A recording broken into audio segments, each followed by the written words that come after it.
Carta de Paulo aos Filipenses, no primeiro capítulo.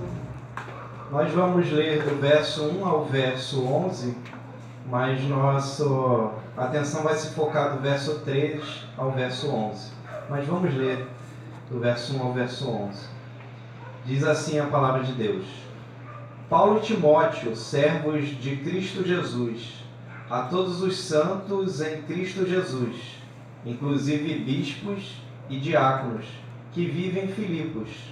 Graça e paz a vós outros, da parte de Deus nosso Pai e do Senhor Jesus Cristo.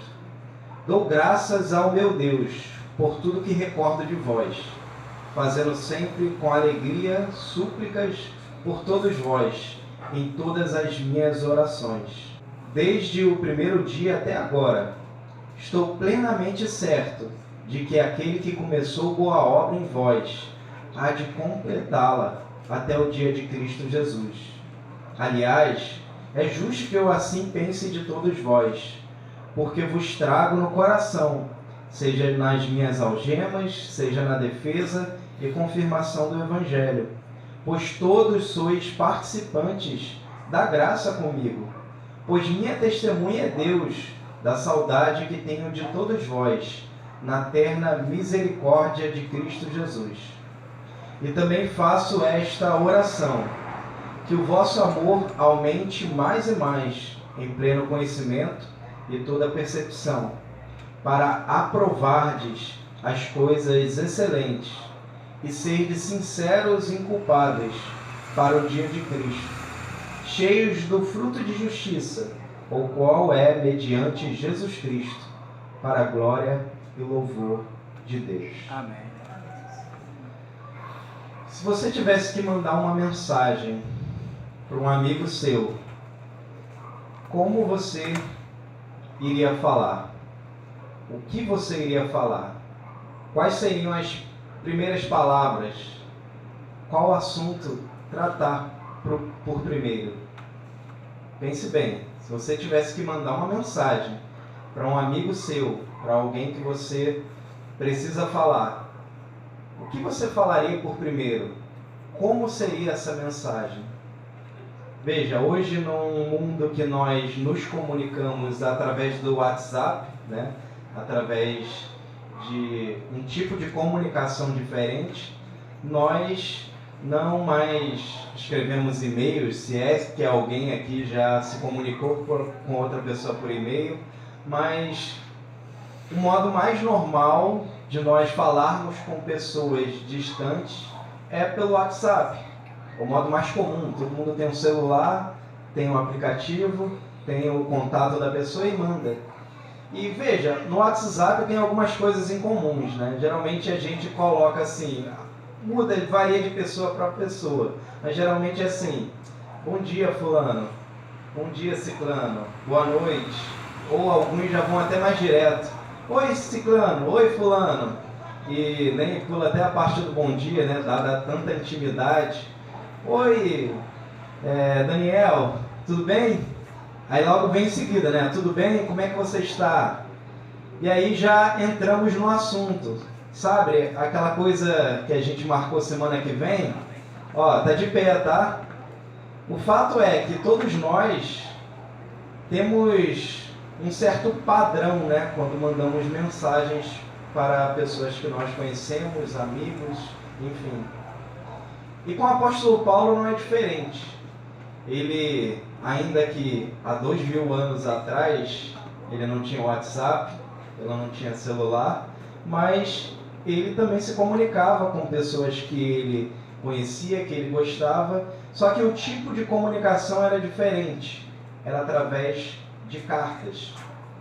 O apóstolo Paulo, ele escreve essa carta para esses irmãos dessa igreja, essa igreja que vive em Filipos, nessa cidade chamada Filipos, e ele quer comunicar algo para esses irmãos. Então veja que, assim como nós, ele usa de um tipo de padrão. Ele começa se identificando, Paulo e Timóteo, nos primeiros versos, e ele começa falando para quem ele está escrevendo, né? Ele fala que a todos os santos em Cristo Jesus, inclusive bispo e diáconos que vivem em Filipos.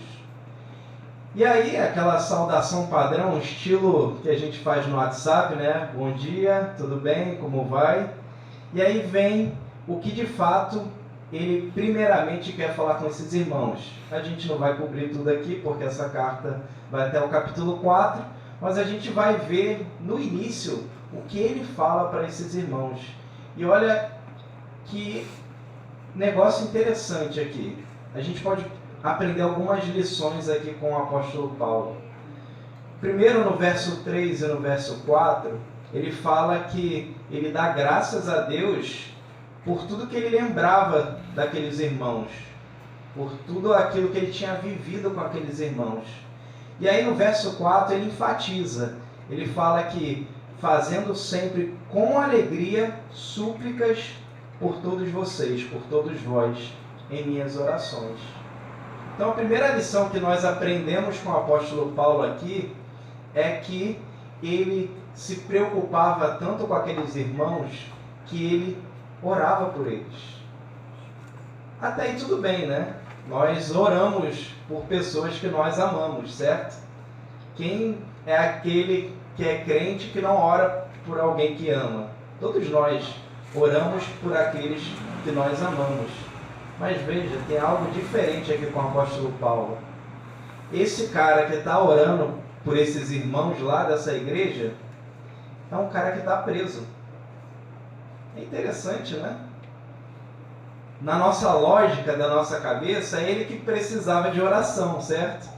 Não é assim que a gente faz? Quando tem alguém passando por dificuldade, a gente pega e fala, olha, ora por fulano, porque fulano está precisando. Fulano está passando por determinada situação e precisa de oração. Precisa das nossas orações. E a gente faz isso, e isso é bom, a gente não deve deixar de fazer isso, mas a gente nunca pensa que pessoas que estão precisando também podem orar. E o apóstolo Paulo nos mostra isso aqui. Veja, essa carta aqui aos Filipenses, junto com a carta aos Colossenses, Filemon, são cartas chamadas cartas da prisão. O apóstolo Paulo está preso quando ele escreve essas cartas. E o fato dele estar preso não faz com que ele deixe esse desejo de orar pelos irmãos e ir embora.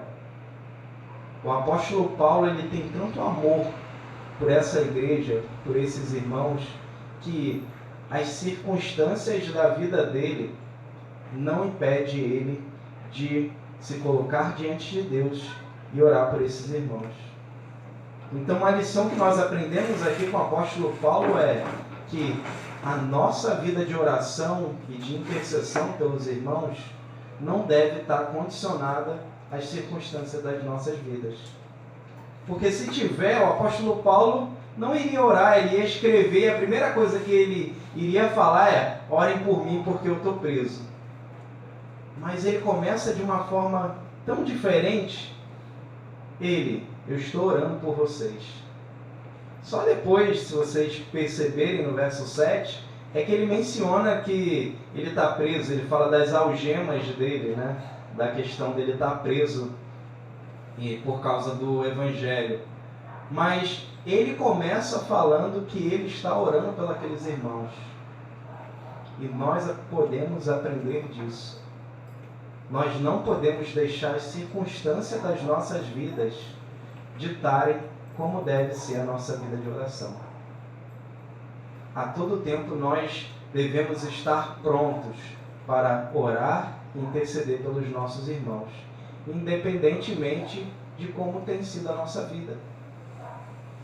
Independentemente de como ou quão tantas coisas ruins nós estejamos passando, nós podemos ter uma vida de oração, de intercessão por aqueles que nós amamos, mesmo se nós estivermos passando por tribulações, mesmo se nós estivermos passando por doenças, por qualquer outro tipo de coisa, nós podemos ter uma vida de oração.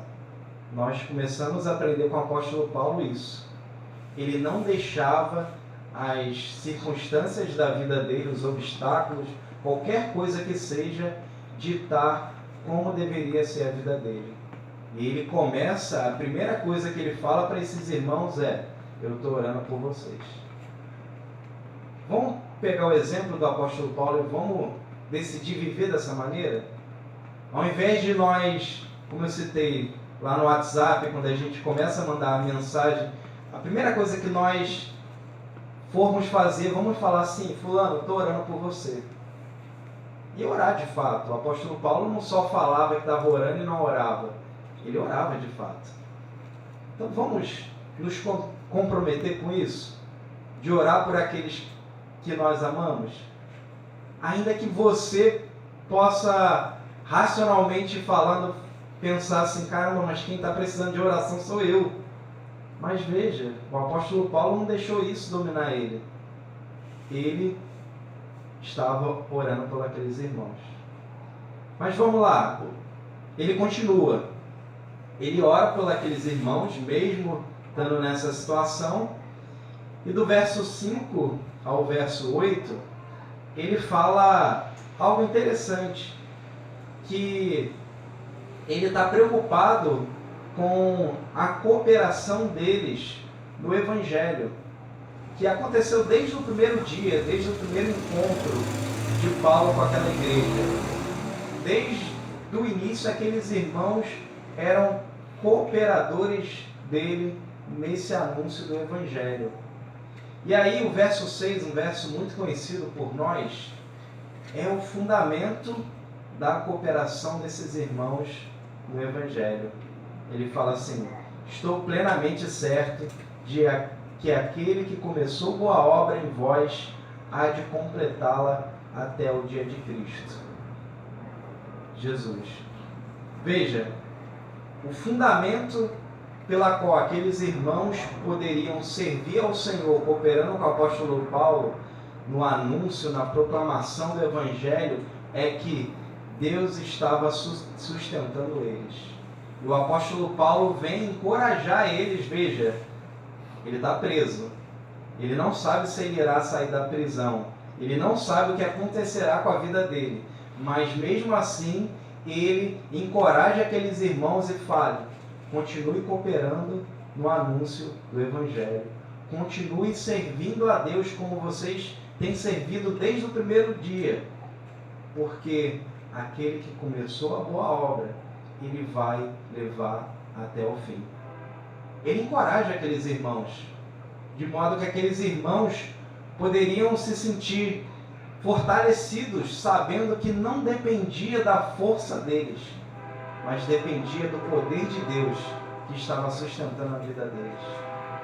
Eu costumo falar, quando eu tenho contato com as pessoas, que anteriormente, na minha vida cristã, a minha vida cristã era uma espécie de montanha-russa. Eu tinha semanas que eu vivia maravilhas com Deus e parecia que o céu estava na terra. Eu entrava dentro do meu quarto, eu orava ao Senhor e parecia que Deus estava assim, a centímetros de mim. Parecia que era tão real, tão palpável que tudo mais perdia o sentido. Só que tinha semanas que eu pecava, caía em pecado e falava assim: eu não sou digno nem de ir para a igreja hoje. Eu perdi minha salvação. Eu pequei contra o Senhor, me afastei tanto contra o Senhor e, cara, eu não posso continuar fazendo isso. Eu não mereço estar entre os irmãos. E minha vida vivia isso, a gangorra, a montanha-russa. E sabe, era tão ruim isso. Tão ruim, uma semana tá bem, outra semana tá mal, angustiado, uma semana tá bem, outra semana tá mal. Até que eu entendi esse verso aqui, que não dependia do meu desempenho, que não dependia, a minha vida cristã não dependia das minhas forças, porque se dependesse das minhas forças, eu ia continuar nessa gangorra, nessa montanha-russa. Uma semana bem, outra semana mal. Uma semana cheio de fé, outra semana angustiado e totalmente entregue ao pecado. Mas quando eu li esse texto e entendi que é Deus que sustentava a minha vida, que é Deus que estava preservando a minha vida de tal modo que não dependia de mim, que a minha salvação dependia exclusivamente do Senhor e do seu poder, eu pude descansar no Senhor. Certo pastor uma vez falou assim: você acha mesmo que aquele que criou o universo e sustenta o universo com uma única palavra não terá poder suficiente para guardar a sua vida até o dia final? E eu olhei aquilo e falei assim: rapaz, é mesmo? Quão duvidar de Deus eu estava sendo, porque Ele sustenta o universo inteiro com uma palavra. Ele não vai ter poder suficiente para guardar minha vida, para levar minha vida, para sustentar minha vida, para me fazer vencer o pecado até o último dia. Então Paulo está chamando a atenção desses irmãos, que eles devem colocar a esperança, a confiança e a força deles no Senhor. E quando eles fazem isso, eles podem ter certeza que eles iriam continuar cooperando nesse ministério do apóstolo Paulo, que era anunciar Cristo Jesus. Eles poderiam continuar engajados desde o primeiro dia até o último, porque era Deus que tem trabalhado na vida deles. Eles não iam morrer na praia, como diz o ditado popular. Eles não iam ficar pelo meio do caminho. Eles iam chegar até o dia de Cristo. Então, a lição que nós aprendemos aqui é que nós precisamos depender do Senhor, que o Senhor é que sustenta a nossa vida. Mas Ele sustenta a nossa vida para que nós venhamos a servir Ele. Não é sustentar a sua vida para você viver de qualquer forma, ou viver segundo a sua vontade. É para você ser cooperador do Senhor no anúncio e na proclamação do Evangelho. O apóstolo Paulo estava falando aqui que levava esses irmãos no coração. Mesmo ele preso, ele sabia que eles eram participantes, juntamente com ele, da graça do Senhor. Olha que maravilha! Saber que nós podemos ser participantes com outros irmãos nossos no anúncio do Evangelho, isso é maravilhoso. Porque o nosso fundamento está no poder de Deus. O nosso fundamento está em que Deus sustenta a nossa vida. Não depende de você. Não depende de mim. Não depende da sua própria capacidade. Não depende de nada, a não ser do poder do Senhor Jesus. Quando nós confiamos no Senhor, nós podemos ter a certeza que o Senhor sustentará a nossa vida até o dia de Cristo. Isso é libertador, irmãos.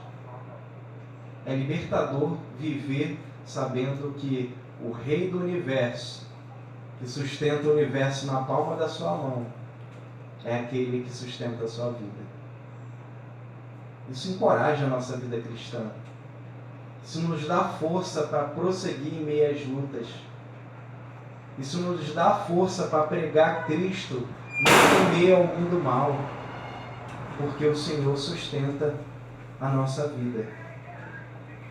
Mas veja, ainda tem mais alguma lição aqui. O verso 9, verso 10 e verso 11, o apóstolo Paulo fala qual é o conteúdo da oração dele. Ele fala assim: e também faço esta oração, que o vosso amor aumente mais e mais, em pleno conhecimento e toda percepção, para aprovar as coisas excelentes e serdes sinceros e inculpáveis para o dia de Cristo, cheios do fruto de justiça, o qual é mediante Jesus Cristo, para a glória e louvor de Deus.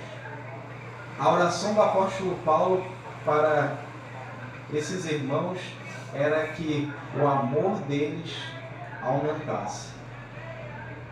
Será que nós temos feito a mesma oração? Como nós temos orado pelos nossos irmãos? É para que Deus dê mais prosperidade para eles? Não que isso não podemos orar por isso, mas isso não deve ser a nossa prioridade, a prioridade da nossa oração. Será que temos orado de tal forma que temos pedido ao Senhor que o amor daqueles irmãos aumente, que o amor daquele querido, daquela querida que você tanto ama, que o amor dela pelo Senhor aumente? O apóstolo Paulo orava por isso. E veja, o amor é um amor que envolve conhecimento e percepção. Percepção aqui também pode ser traduzido por discernimento. É um amor que envolve conhecimento e discernimento. Está vendo que na Escritura não tem essa dicotomia que a gente faz às vezes? Se você ler muito a Bíblia, conhecer muito, o seu amor vai se esfriar. Alguns até falam assim, erroneamente o texto: a letra mata, mas o Espírito vivifica, né? Uma interpretação bem equivocada desse texto. Mas o apóstolo Paulo não tem isso. O amor é um amor que envolve conhecimento. Conhecer mais do Senhor. Conhecer mais quem Deus é. Conhecer mais as riquezas de Cristo, da obra de Cristo. Nós precisamos orar pelos nossos irmãos, que eles conheçam mais a Deus. E à medida que eles conhecerem mais a Deus, eles irão amar mais o Senhor. Eles irão estar mais apaixonados por esse Cristo que os salvou. A nossa oração tem que ser para que eles conheçam mais e mais ao Senhor Jesus. Eu quero conhecer mais e mais o Senhor Jesus. E eu creio que você também quer conhecer mais e mais o Senhor Jesus. E como nós conhecemos mais e mais o Senhor Jesus? Pela revelação que Ele nos deu, que está aqui na sua palavra. A cada vez que você abre a sua Bíblia, coloca seu coração disponível, humilde, em conhecer mais o Senhor, mais e mais você conhece o Senhor através da sua palavra. Mais ou mais você fica maravilhado com o que Cristo fez por você. E aí o apóstolo Paulo fala que quando isso acontece, nós aprovamos as coisas excelentes. Nós temos uma vida sincera e inculpável para o dia de Cristo. Sabe por quê? Sabe por que você pode ter uma vida sincera e inculpável para aquele grande dia, o dia de Cristo, que pode ser também falado aqui que é o dia do juízo, né? O dia que Cristo voltará e julgará todas as coisas? Porque você já foi justificado através da obra de Jesus Cristo. Sabe, aquele escrito de dívida que estava contra você, aquele rótulo que estava na sua cabeça chamado condenado, Cristo já removeu através da sua morte na cruz. E hoje você tem um rótulo diferente. O seu rótulo, que está escrito aí na sua testa, é amado por Deus. Isso é maravilhoso, irmãos.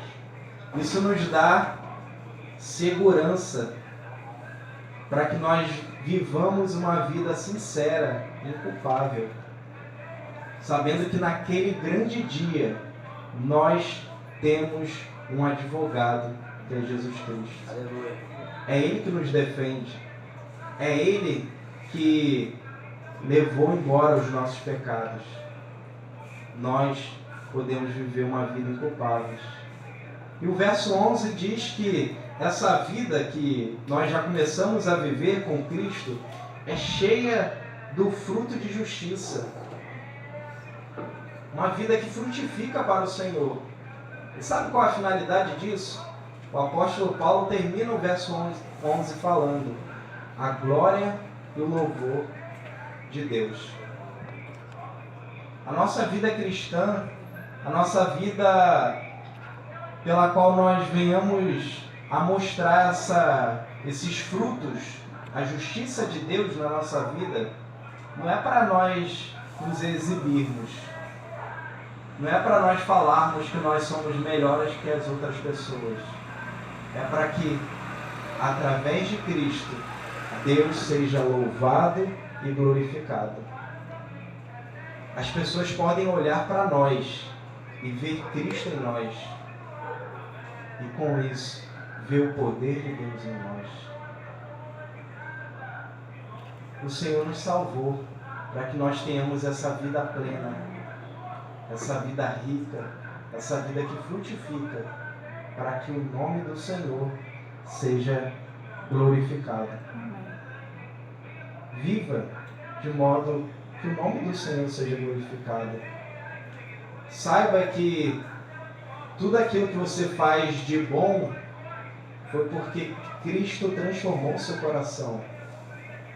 Um coração que anteriormente não queria Deus. Um coração que não queria saber das coisas de Deus. Que transformou num coração que agora ama o Senhor e vive para Ele. Então, a glória e o louvor tem que ser de Deus, através de Cristo. Nós podemos, irmãos, ter essa vida, porque foi Cristo que conquistou isso para nós. Foi Cristo que nos salvou. Foi Cristo que transformou nosso coração. É Cristo que sustenta a sua vida. E é somente através dele que você pode ter vida, e vida com abundância. Não há outro caminho. Podem se passar anos e mais anos, e desde que Paulo escreveu essa carta, se passaram 2000 anos, e o caminho continua sendo Cristo. Cristo é o único caminho, a verdade e a vida. E ninguém vai até o Pai se não for por Ele. Então, nessa noite, olhe para Cristo.